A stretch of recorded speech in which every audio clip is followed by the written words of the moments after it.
If you're interested in something, Yeah. you can read the articles, books, or you can invest. Don't start with mega projects. When you go to the US, you're so used to that. So I don't even, sometimes I just don't, Yeah, don't do that in don't the close my, US. yeah, I don't Definitely close. not.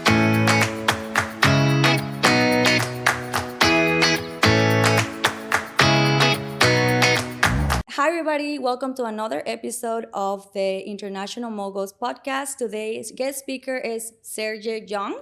Thank you so much for being here today. My pleasure. I'm Sergey Young. I'm the author of The Science and Technology of Growing Young book. It was published 2021 and now translated in so many languages around the world. I'm also investor in longevity technologies. We're doing this episode here in Dubai. I live in Yeah, Abu UAE, Dhabi. yeah, and I do business in so many places around the world. Mary is a good friend. Obviously, when she suggested for us to talk and create this episode of the podcast, I said yes, and I'm so excited to be Thank here. you. Yeah, I my am so pleasure. grateful for you. You're doing amazing things in the world. Longevity is one of the topics that now we can be successful, we can have a lot of money, but if we don't have health, we don't have nothing, right? True, So absolutely. I love that like you're doing of this. Can you explain our audience a little bit more about longevity, what you do? What tell us about your book? Yes. I've been investing for the last 20 years, and it was mostly private equity, big deals with the very old style assets like transportation and logistics, real estate development as well. Back in 2016, 17, I hit the wall, which was my personal health crisis. Nothing dramatic. I'm alive. But um, I finally discovered that there's a thing called health that you need to manage in life. Because before that, I was just using the endless credit of Yeah. what Mother Nature and my parents gave me in my body and brain as well. So, and it's a little bit like with crypto. Like you can, if you're interested in something, Yeah. you can read the articles, books, or you can invest. So, and I thought, if I want to make a change in improvement of human health, increasing our health span, bring longevity to the world, I can create my kind of own investment fund, which supports the companies that in their turn Yeah. bring more healthy and happy years to our life. So I created longevity fund. And it's been great. We invested in 18 companies. We're Yes. doing our third fund this year, actually, This is your third with one. a very good friend of mine, a partner with Peter Diamandis, the founder of X Prize Foundation. I love Peter. Yeah. And we invested in gene editing, gene therapy, organ regeneration, use of artificial intelligence to discover drugs or do early cancer diagnostic. Last 7 years was the most exciting and rewarding years of my life because I can bring this change to the world. Yeah, and you're bringing so much value, right? You're providing something that, you can, again, I kept telling this. I know so many people and they're extremely wealthy and, cash, but then they are in the hospital, and they're dying from cancer, and I feel like early detection of anything in our body, it will allow us to, obviously, I do want to live until 150 years and I want to look amazing until I'm 150 years. Can you guys work on something like that too? Yes, will do. I mean, look, the beauty of human biology, I mean, it's super complex. So that's why you need to address so many different routes for aging. Yes. On the positive side, if you've been able to influence the aging processes inside your body, we're talking about both internal and external health, internal and external beauty, health, not only health, but happiness as well. So, everything is related to everything inside what God and Mother Nature built into our bodies and our minds. So, that's the beauty of that. And it's not only elimination of the disease, though we do work on 4 major types of disease that are responsible for more than 90% of deaths after the age of 50, which is cancer, heart disease, diabetes or metabolic diseases and neurodegenerative diseases like Yeah. dementia, Alzheimer, this kind of thing. So it's been, very enjoyable. And I had a dream, like 5 years ago, I had a dream to do something which can create an impact for 1 billion people on the planet. And Wow. actually, this year, I need to revisit my dream because the companies that we invested target diseases that are covers or affect more than 1 billion people. Obviously, you can take different routes calculating your 1 billion people impact, but like in my own condition, I touched already 1 billion lives. Yes. So, and it's very interesting how you can fight these major diseases and instead of suffering, pain, bring health and happiness to the world. I love that. What I also like about what we do in Longevity Fund is 1 second, quick yeah. question before that. Where is the fund based at? So our team is based in Boston in the U.S. Okay, US. I'm a founder. I'm not in the U.S. I'm not Yeah. working there. You're in Abu actually Dhabi? I'm actually enjoying Abu Dhabi a lot. I Yeah. do love Abu Dhabi Yeah, though. true.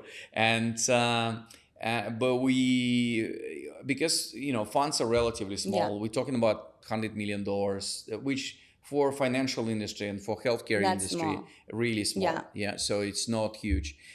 We do invest in the U.S. It's typical Delaware-based structure. Everyone uses it. The U.S. company. It's people who work for the fund. They are based in the U.S. But we have a few investors from the Middle East, and I have a few projects here as well. I feel it. So that's why I cover that. The only problem is working with California, which is usually like 11 hour, depending on the 16 on the no, whether it's 11 summer. hour difference. Yeah. Yes. Was it summer or winter time? Yes. It's 10 to 11 Yeah. hours difference. I have to It's- wake up at 4 in the Yeah. morning for meetings True. with you guys on this True. side of the Yeah. world. Which is not great for longevity. And it's 16 hours flight. You literally fly over the North Pole when you go from Dubai to Yeah. LAX. I've done that flight like 1,000 times. I know that's not good either. So Yes. since we're taking this topic, I would like to ask you, for our audience, they're interested in knowing about entrepreneurship, but what is something that you learn as an entrepreneur in the international markets, right? You're here in Abu Dhabi. It's a different culture, a different Yeah. way of doing business. That you go in America, you have your American partners. What has been your experience in the international business? Interesting. Well, I think in every country that we operate or we do business, there's just a lot of cultural differences, business practice differences, the way people do business as well. But what unites all the geographies that we work in are people.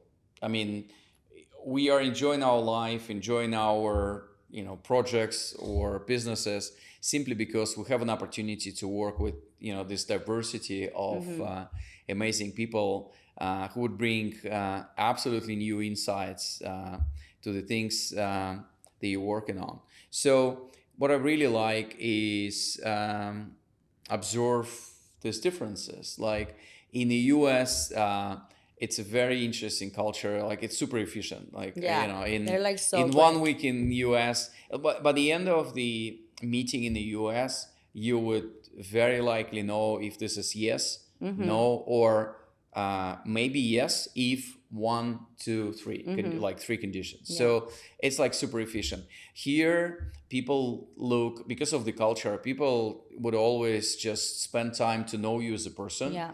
And I think the barriers to start business together, like to partnership, are bigger here in a good way, because people not only want to make money, but also they would want to make long-term, Yes. like lifelong friends. Yes. And it's really like touching in a way. And so the bad news, like it's very difficult for you to understand in the beginning of your relationship and conversations if this is yes or no. Yeah. The good thing is like the warmth and hospitality of the Yes. place is just incredible. I Yes. mean, you can meet this person once in a lifetime or through all your life. It's going to be the most supporting, warm, as they say, brother and sister type Yeah. of friends Yeah. till the end of the life. So I really enjoy working here on so many different things, and just spend time with these people. And especially I think for when you starting on a new market, Mm-hmm. it is about more listening, less speaking, Yeah. and understanding how it works here. As good friend of Peter Diamandis, I met him a few times. Dan Sullivan, I uh, know him, John. the founder of Strategic Coach. Yeah. I think it was one of his books when he says, like, when you face the problem, don't ask yourself like how to solve this problem, but ask yourself who. So I'm The like, Who Know well, How. He yeah, wrote a book. I yeah, love absolutely. his book. Yes. So I mean, I love it's his been book. amazing. So every time I'm like in a new place, It's I like would who just know like how. who are the best Yeah. people to tell me how it works here. Yes, it's the Who Know How, and that is so true. That book did literally, especially as on my international journey, that helped me so much of like, who can I ask? Who has that connection? Who has that relationship? Right? It's very important. I love that. So from all of this experience, what would you tell entrepreneurs that, like you said right now, obviously build their relationships, but let's see, they are based in the United States and they want to come to this market, Dubai, Abu Yeah. Dhabi. Yeah. How can what advice would you give them, especially since they're living over there and they have to take this Okay. flight? How can they start building relationships, virtual relationships, and then maybe potentially get a meeting and meet in person? Yes. I know it's important, and I 100% agree with you. I know that it's all relationship based, right? But since they're over there, what advice would you give them? What would I do? Well, first of all, I think like the best way to start to communicate virtually is to have like a first meeting in person. So and you probably observe it from your own experience. Yeah. Yeah, like if you like saw the person once in the beginning, it's much easier to relate over Zoom because you have the vibe, the understanding of the person. So, Yes. and I think there is no alternative rather than just make a visit, relatively short one. I mean, Yeah. given the distances that we have between Yeah. UAE and US, whether it's East Coast or West Coast, it's usually a week. Yeah. And don't come in the summer. It's Definitely super hot not. here. Yeah, I'll tell you the story later on. But first I faced the summer in Dubai and Abu Dhabi. Yeah, so like spring or autumn, spend a week here. So that's one. Second, I don't think there's any replacement to just leveraging your own network, because I think the way it works here, and I think it works the same way in the U.S. is just this power of mutual interest. Even if this is just the friend of the other friend, Yeah. I mean it's still okay, And again, as I told you, people are so hospitable here, so warm, so they would just look at this as another opportunity to meet another friend. So that's the case, and then you can just go virtual as well. Then I've spent a lot. I know a lot of people here because this is my third year. So and they would usually criticize Americans for, and again, I say it with a lot of love. I mean, all of Yeah. my business partners are Yeah. from the U.S., They're all right? So US. I hopefully I have a moral right to say that. For being a little bit transactional, Yes. like arrive and expect that by the end of first week you'll like bring 2 contracts, Yeah. 3 MOUs, partnership, preliminary agreement. I mean, it's not gonna happen. Yeah. If this has happened on your first week in the UAE, then you're probably not in the right place Yeah, with the he's right not there, people. right? Or Yeah, yeah, and they're not. from I mean, you work a lot in Qatar, you work a Yeah. lot in the region as well. So just take it really slow. That would be my suggestion. And like again, I've done a lot of investments for the last 20 years. We even have a rule in my investment funds. If this is urgent, then it's not for us. Yeah. Because if this is urgent, you face the huge asymmetry of information, which is also multiplied by the differences of culture, business network, the different distribution of wealth here as well. I love you So, said that. I would just literally switch into discovery mode, and then after, as a second stage, go into the business building mode. But I would not start with like trying to make business from the day one. I don't think it's gonna work out well. And then just 100%. final, yeah, I'm just thinking about my investment experience. Yeah. Final piece of advice: don't start with mega projects. Like Yeah. literally start with a very small tickets, Yeah. which you can afford to lose. Because in That's the end great of the advice. day, like I've never seen people who just started a new geography and make money from their first project. So it's literally 3 to 5 things, very small investments of your time and of your money if you need to, and see how it goes. I mean, I love that. it's a beautiful selection process. Yeah, it's like a funnel. Yeah. I love that. That's very, very well said. It is actually very similar to my experience. Being in America back and forth, I get a lot of American investors and friends and people. They're like, how can you even do business in the Middle East? I tried for several amount of years, nothing ever happened. And again, they were very transactional. Like they think like they can come here, give me your money, I'll put it in the investments in the US, and it just doesn't work like that. We're more like you said, friends and family. You need to get to know them, and it's just so interesting. It does really happen. The amount of people that I reach out to me daily to tell me, get me money from the Middle East. I have this project. It's like, I'm sorry, it just doesn't work that way. So Absolutely. I'm glad that you mentioned that.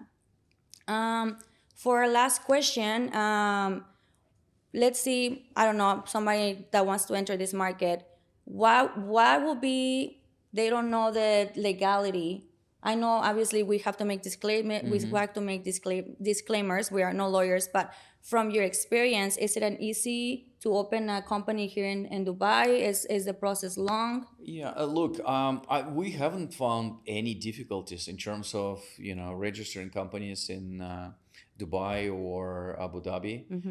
It's very well advanced infrastructure. In terms of accessibility of legal firms, administrators, directors, accountants. Yeah, I don't even like think about this as a problem, right? Yeah. I mean, like in every new geography, you would need to hire your own Lawyer. local lawyer. We usually work with legal firms. Yeah. It's just much easier. It's institutional. It's just a lot of partners. One can work on taxation, the other one is in accounting, and all the other things. But in terms of business infrastructure, like we've never faced any difficulties as well, and it's supported by good banking infrastructure. Yes. So yeah, I like literally just make sure you have a good advisor through your own network, and with this, I think you're gonna be fully covered. Yeah, we never like faced any issues in terms of literally operating here in illegal terms, or operating the companies that we registered here. Yeah. It is definitely safe to say that then Dubai is an international friendly investment bank. Yeah, Absolutely. it is. And it's so safe. Like I spent. Thank you. Please say that, because people sometimes they're Really? like, oh, Look, they I think, can tell you. want to be safe. I'm like, are you kidding me? Like I can tell less about Dubai because I live in Abu Dhabi, but it's literally just 1 hour, 30 minutes drive to there. Look, it's Abu Dhabi is the safest city in the world for 8 years in a row. Like literally, just I don't close the house.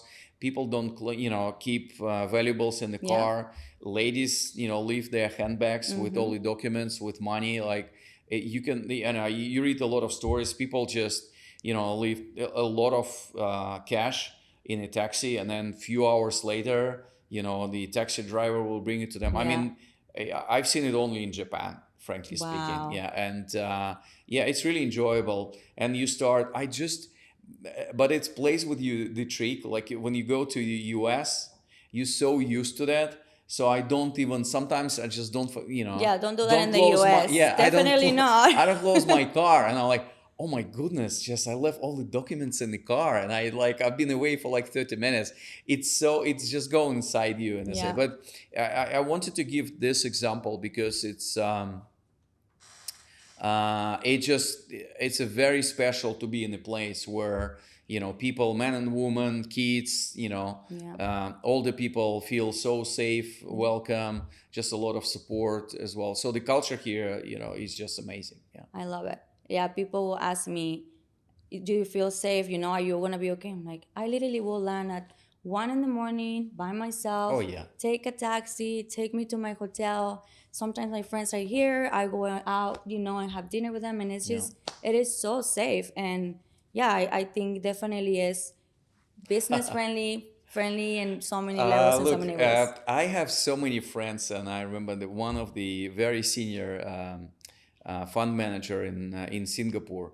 He will when we moved here, he warned me like, Sergey, just be careful. Your kids will just be in this safe bubble. That is true. So sometimes there are examples when kids couldn't really relate to the like cruelty or what is happening in the other parts of the world. Yeah. So they just becoming a little bit naive. So this is how like safe and secure these Yeah, places. Yeah, I that's 100% true. agree with Yeah. you. You need to set them up for success so they can go Yes. to other places. Yeah. So I send my kids to the boot camp in the forest. Yeah. In Europe, and Oh my they God. spend literally like 2 weeks without phones.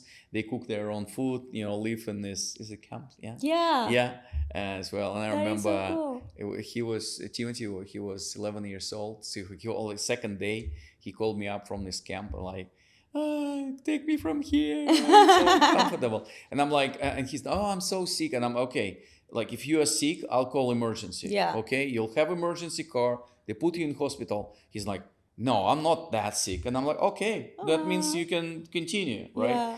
So he spent full 2 weeks there. He was so grateful. I didn't pick him up on the second or third day, but that's, yeah, that You was the know, I case. think they're really gonna appreciate that when they get older. Yeah, hopefully. They Yeah. will. Yeah, They true. they will. True. Well, it's been such a pleasure having you here. I know you have to take a flight Yes, I very do. soon, so we Yeah. won't hold you much longer. But thank you so much to share your knowledge to our audience. I'm sure they took a lot of advice from you, and congrats on your book again. Yeah, thank you. So, on in terms of how to find me, I think the Yeah. easiest way to connect is Instagram Yes. or LinkedIn. On Instagram, it's Sergey Young 200. 200 means all of us will be living 200 healthy and happy years. Yeah. So Sergey Young 200 on Instagram, or go to Amazon, look at the book called The Science and Technology of Growing Young, and yeah, you're gonna enjoy a lot of ideas of how to be younger today, and how all of us are gonna be young in the future. Thank you. Thank you so much. Thank you for being here today. My pleasure. Thank you, Thanks, man. guys. Thanks, Bye. guys.